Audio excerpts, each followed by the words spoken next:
在原创唱歌也不想动，看着荧幕上的脸孔，有个。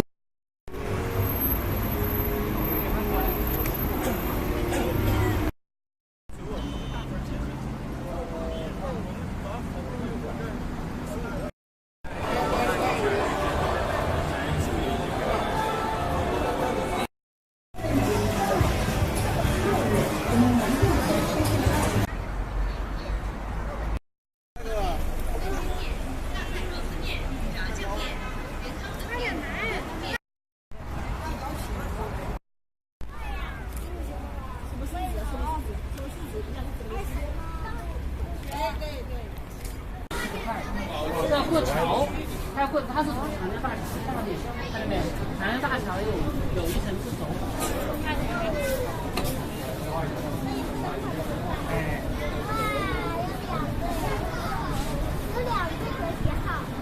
这里，看点。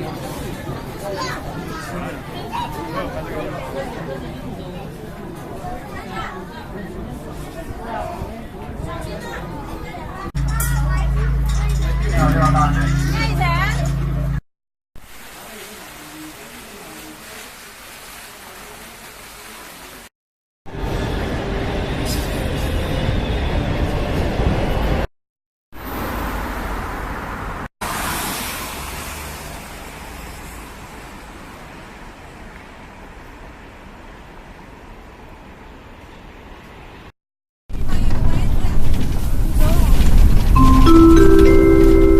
中南路。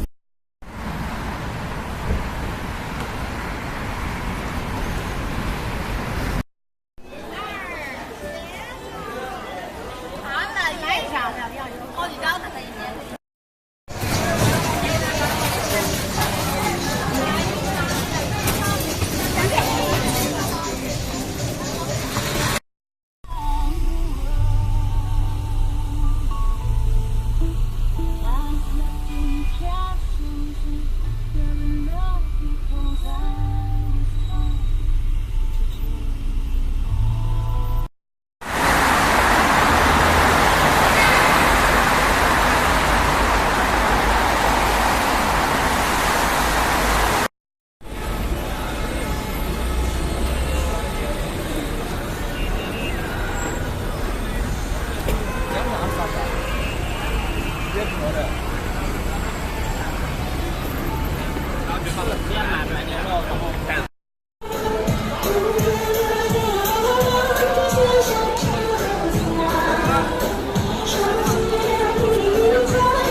Popular attractions in Wuhan is Wu Alley, a street dedicated to food.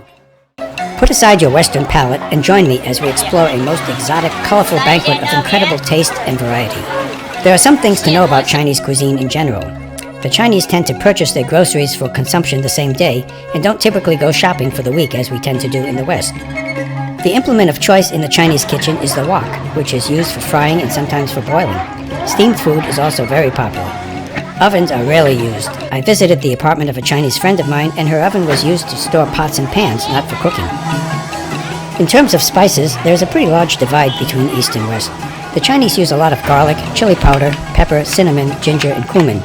And they frequently use spring onions, which we call scallions.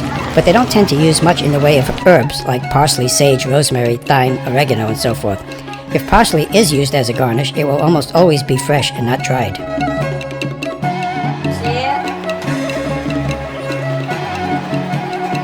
They don't consume nearly as much processed foods, canned and jarred sauces and condiments as we do in the West. They eat a lot of greens, but not as much fruit as we do.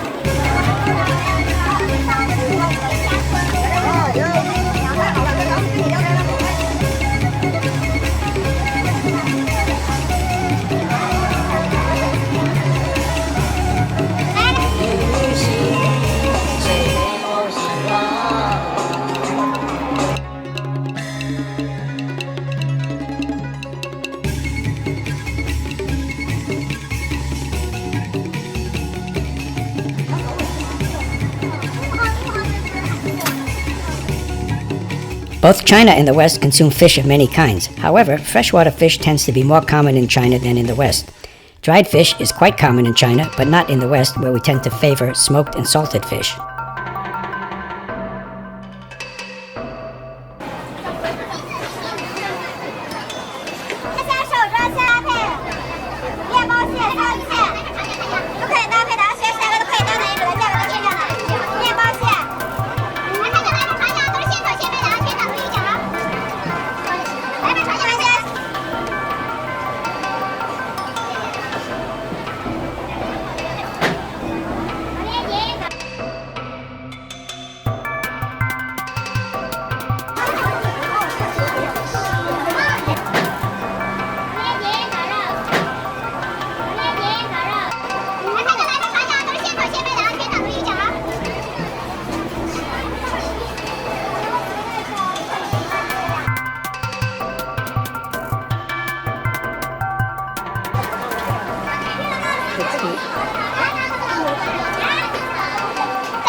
The most common alcoholic beverages in China are light lager beers such as Tsingtao, which we readily find in Chinese restaurants in the West, and comes from Qingdao, China. There is also a strong vodka-like brew called Baijiu, which is distilled from grains. It is definitely an acquired taste and has been described by some Westerners as sweaty socks, rotten fruit, and much worse.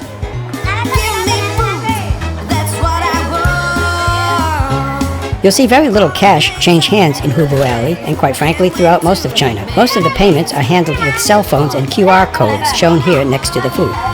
This unusual dish is a whole spiced chicken wrapped in lotus leaves and baked in clay mud. It is sometimes called beggar's chicken because of the legend of its origins. Back in the Qing dynasty, a beggar in Zhejiang province stole a chicken and hid it by burying it in mud. When he retrieved it, he just threw it into the fire to bake it without removing the mud. It was so delicious that he started selling chickens baked that way and made a fortune, or so the legend goes. To keep me satisfied. Give me food, that's what I want. Bolognese all through the day. Dairy products are not that popular in China, but soy is extremely popular. It is a common breakfast beverage and can also be found in a variety of forms in tofu, which may show up as soft, firm, fried, skinned, and shredded. Ice cream cake and chocolate sauce would see me through okay. Let's keep eating and competing ever and a day. I need something more than soup. Though beef jerky is a popular snack in China, the Chinese prefer fresh meat, bought frequently and used right away. In the West, similarly to our preparation of fish, we consume a lot of salted and smoked meats, such as ham, sausage, and deli products.